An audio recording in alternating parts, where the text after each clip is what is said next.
বন্ধুরা, এখানে দুটো পরিবারের ছবি দেখতে পাচ্ছ। ১ নম্বর ছবি আর ২ নম্বর ছবি। এখন প্রথম পরিবারে একটি বাচ্চা বই পড়ছে, তার বাবা মা দুই পাশে বসে আছে। দ্বিতীয় পরিবারেও সেম একই, একটি সোফায় ৩ জন বসে আছে, মাঝখানে ছেলে, দুই পাশে তার বাবা মা।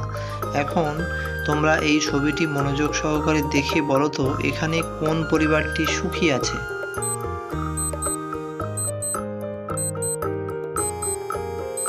কি বন্ধুরা, উত্তরটি কারা কারা জানো কমেন্টসে লেখো। যারা জানো না তাদেরকে আমি বলে দিচ্ছি। কিন্তু বন্ধুরা, চ্যানেলটিতে নতুন হয়ে থাকো তাহলে একটা সাবস্ক্রাইব করো প্লিজ। পাশে থাকো, বেল আইকনটা টাচ করে নোটিফিকেশনটা অন করে দিও।